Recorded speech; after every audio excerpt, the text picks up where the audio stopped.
Hai, Assalamualaikum warahmatullahi wabarakatuh. Selamat datang di channel Hamid Zumroni, channel yang membahas tentang sejarah dan juga pembelajaran sejarah. Pada video kali ini, kita akan membahas apa ya? Kalian penasaran kan? Daripada penasaran, silahkan tonton video ini sampai selesai ya. Tapi sebelumnya, intro dulu.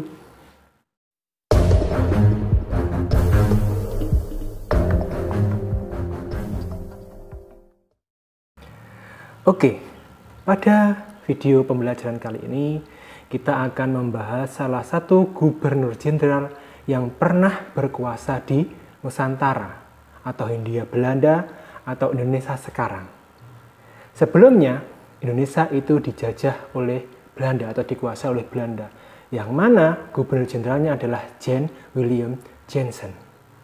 Nah, setelah Jan Willem Jansen itu diganti oleh orang Inggris yang bernama Thomas Stamford Raffles.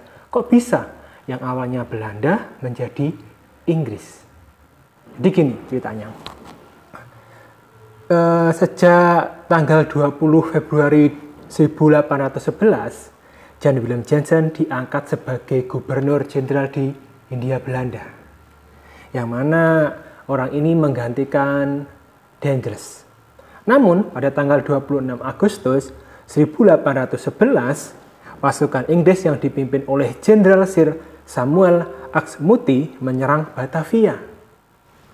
Meskipun pasukan Belanda yang dipimpin Jansen melakukan perlawanan, Jansen ini terhadap Inggris, namun tidak mampu berbuat banyak, kecuali menyerah dengan menandatangani kapitulasi Tuntang tanggal 16 September 1811, yang mana isinya adalah wilayah kekuasaan Belanda di Nusantara atau Indonesia jatuh ke tangan Inggris. Akibat adanya kapitulasi Tuntang ini, Indonesia menjadi jajahan Inggris. Jadi negara kita itu selain pernah dijajah oleh Belanda, juga dijajah oleh Inggris.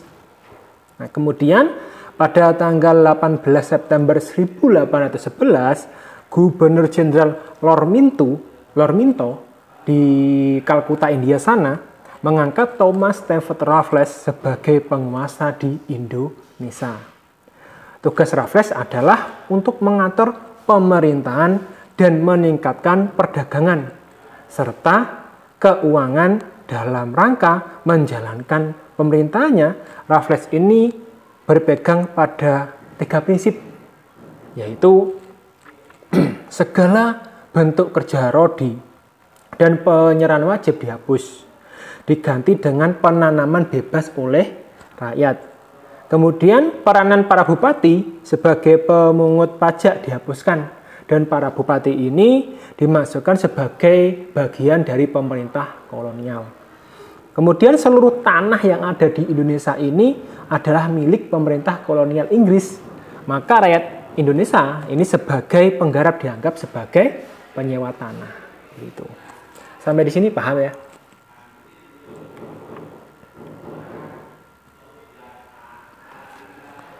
Kemudian berangkat dari 3 prinsip Raffles tersebut, Raffles melaksanakan tugasnya di berbagai bidang. Yang pertama, dalam bidang politik pemerintahan, ini Raffles membagi Pulau Jawa menjadi 16 karisidenan. Kemudian, bupati dijadikan pegawai negeri dengan mendapatkan gaji.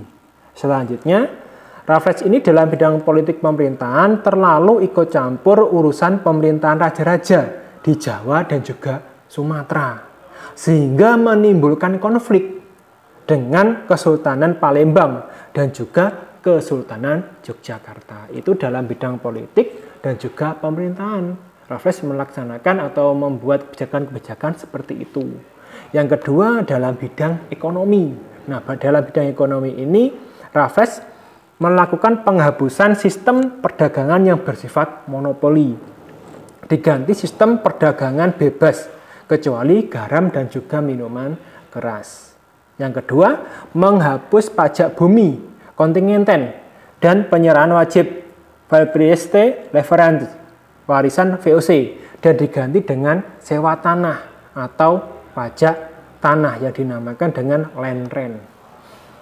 Yang ketiga, menghapus kerja rodi dan juga perbudakan.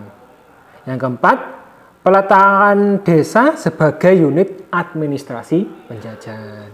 Itu tadi kebijakan VOC dalam bidang ekonomi. Next, selanjutnya dalam bidang hukum dan juga peradilan. Raffles ini menerapkan sistem pengadilan tunggal, yakni berorientasi pada besar kecilnya kesalahan. Dan setiap warga negara memiliki kedudukan sama di depan hukum tanpa membedakan warna kulit, jadi nggak rasis. Yang keempat, dalam bidang ilmu pengetahuan, mendirikan lembaga ilmu pengetahuan Batavias Genootschap di Jakarta atau Batavia. Kemudian menulis buku History of Java atas bantuan Pangeran Notokusumo dari Sumeneb. Jadi Raffles ini melakukan pendekatan terhadap raja atau penguasa daerah juga. Contohnya ini tadi, dalam hal penulisan History of Java, Raffles ini meminta bantuan Pangeran Notokusumo dari Sumeneb. Selanjutnya mengangkut benda purbakala ke India dengan tujuan memperkaya Museum Kalkuta India seperti Piagam Airlangga yang sekarang dikenal sebagai Batu Kalkuta. Kemudian istrinya yang bernama Olivia Mariana merupakan perintis berdirinya Kebun Raya Bogor. Yang terakhir, yang terkenal, karena Raffles ini juga terkenal dengan nama bunga ya, yang ditemukan di Bengkulu, yang biasanya masyarakat luas menyebutnya bunga bangkai. Nah, beliau ini menemukan bunga bangkai yang disebut dengan Rafflesia arnoldi. Sampai di sini, teman-teman paham ya? Oke. Selanjutnya, kebijakan Raffles tentang land rent atau sewa tanah. Sesuai dengan prinsip Raffles bahwa seluruh tanah Indonesia adalah milik pemerintah kolonial Inggris, maka rakyat sebagai penggarap dianggap sebagai penyewa tanah. Oleh karena itu, Raffles menerapkan program sewa tanah atau pajak tanah yang disebut dengan land rent. Tujuannya adalah memberikan kebebasan menanam dan berusaha kepada para petani melalui pajak tanah.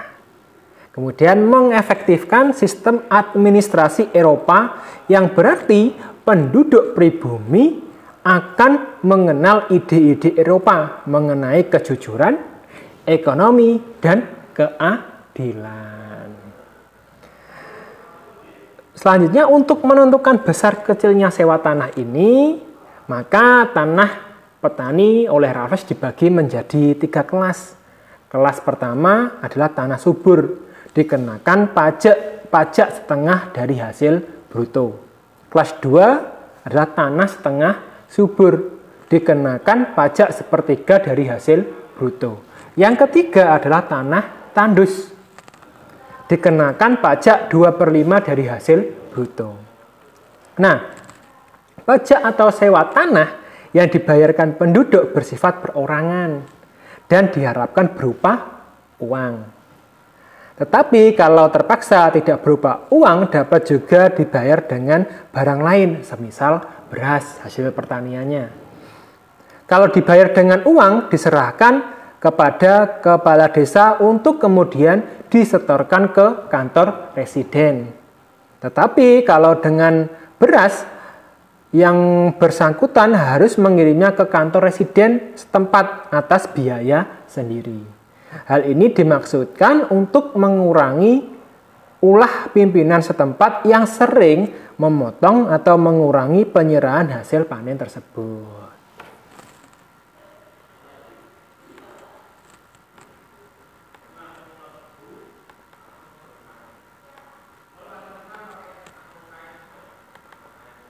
Kemudian selanjutnya, dalam prakteknya nanti, penerapan pajak tanah atau sewa tanah yang disebut dengan land rent ternyata mengalami kegagalan.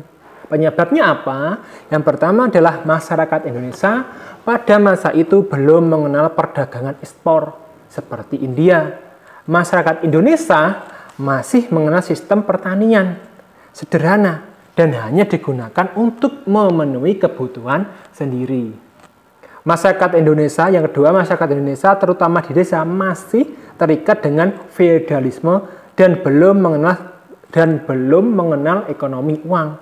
Sehingga motivasi masyarakat untuk memperoleh keuntungan dari produktivitas hasil pertanian belum disadari benar. Yang ketiga, pajak tanah yang terlalu tinggi sehingga banyak tanah yang terlantar, tidak digarap dan dapat menurunkan produktivitas hasil pertanian. Oke, sampai di sini paham ya? Nah, itu tadi penjelasan pada video pembelajaran kali ini tentang masa pemerintahan atau Mas Tempo Raffles di Hindia Belanda atau yang kita kenal sekarang adalah negara kita, Indonesia. Apabila ada pertanyaan, tolong tulis di kolom komentar. Nanti insya Allah saya jawab. Cukup sekian dari saya. Apabila ada salah kata, saya mohon maaf yang sebesar-besarnya. Akhirul qouli, wassalamualaikum warahmatullahi wabarakatuh. Salam jas merah.